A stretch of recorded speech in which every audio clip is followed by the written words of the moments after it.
Olá, sejam bem-vindos. Eu sou o professor Cristian e na aula de hoje aprenderemos sobre os contáveis. Os contáveis são considerados como indivíduos, como itens separados, que quer dizer que podem ser contados com números um, 2, 3, 4.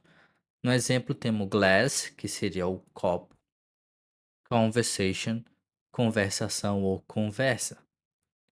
O substantivo contável ele pode ser concreto ou abstrato. Concreto é aquilo que pode ser tocado e o abstrato é aquilo que não pode ser tocado. Concreto é aquilo que pode ser visto e o abstrato é aquilo que não pode ser visto. A teoria por trás do contável é simplesmente isso, é muito simples. O que é contável? Aquilo que pode ser contado. Não tem nada a mais nessa questão. Agora, na gramática, no uso das frases, quando se tem contáveis, alguns elementos da frase ela muda de acordo que se o contável é plural ou singular. Uma das formas de mudança seria terceira pessoa do singular, terceira pessoa do plural. Usa-se de acordo com o gênero da pessoa. Então, no masculino eu tenho he, him e his. Para o feminino, she, her e hers. E para algo que não tem um gênero definido, se usa it. Então, no exemplo do masculino, the man left early, so I didn't get the chance to talk to him. O homem saiu cedo, então eu não tive a chance de falar com ele. Então, o uso do him quer dizer que aquilo que está sendo o sujeito da frase, o que está sendo indicado na frase é singular. E de acordo com o gênero dele, que é masculino, eu faço essa modificação para transformar a minha frase apenas com uma mudança, transformar ela de uma forma mais fluida. Porque se eu não colocasse esse him, eu teria que falar exatamente tudo aquilo que eu falei antes. No caso, the man left early. Então ficaria the man left early, so I didn't get the chance to talk to the man who left early. Então ficaria o homem saiu cedo, por isso eu não tive a chance de falar com, e ficaria aqui com quem? Então com ele. Esse ele seria o substituto do homem que saiu cedo para transformar a frase e deixá-la ela mais fluida. No feminino, the president has many things that she wants to accomplish in office. A presidente tem muitas coisas que ela quer que sejam feitas no escritório. Então eu tenho uma mudança do she, porque eu estou me referindo a presidente, certo? Então, para eu não ficar repetindo, a presidente quer coisas que sejam feitas no escritório, ou repetindo o presidente sempre na frase. Então eu faço essas modificações com o uso do pronome pessoal ou pronome indicativo ou pronome possessivo para deixar a frase mais fluida. E o it era para coisas que não têm gênero. Por exemplo, I hate this computer because it is slow. Eu odeio esse computador porque ele é lento. Então, se eu não fosse fazer essa modificação com o it, que seria para um objeto que não tem gênero, ficaria I hate this computer because the computer is slow. Ficaria eu não gosto do computador porque o computador é lento. Então eu troco esse computador na segunda parte da frase para tornar ela mais fluida e não ficar repetindo a mesma palavra sempre. No plural temos they, them e theirs. Como é terceira pessoa, não tem ours, que seria nosso, são sempre eles, certo? Então, temos no primeiro exemplo, Bill and Samantha told me they were coming over later. Bill e Samantha me disse que eles viriam mais tarde. Então eu não repito Bill e Samantha.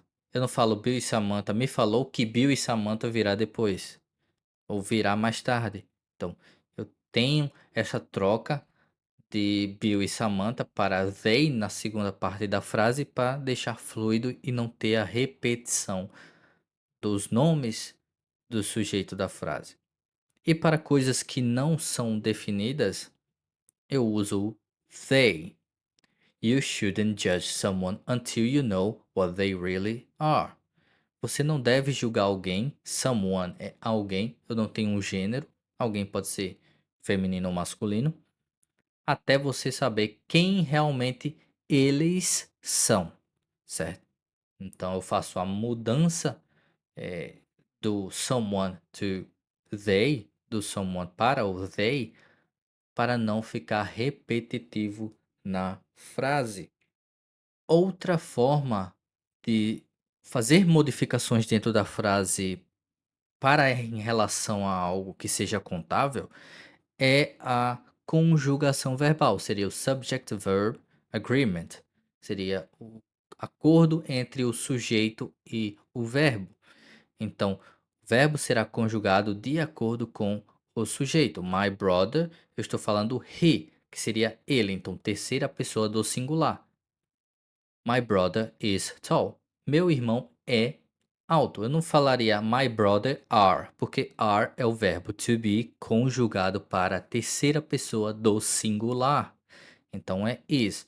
Já na segunda frase, my brother runs a football team. Runs com S no final é a conjugação relacionada à terceira pessoa do singular, que é a acrescentação de um S no final de alguns verbos. A gente sabe como é a conjugação verbal. Presente simples, S é S ou IES. Temos também a modificação para o modal. O modal é o could, should, can, shall. Então são esses modais que não sofrem modificações. Então a frase irá vir da mesma forma, não terá modificações. Aquilo que será modificado será apenas aquilo que eu estou indicando. Nessa frase eu estou indicando o telefone. Então, eu tenho um telefone na primeira frase e dois telefones na segunda frase. Então, eu acrescento um S no telefone e vira telefones. Então, na primeira frase temos This phone can surf the internet. Este telefone pode surfar na internet, pode acessar a internet.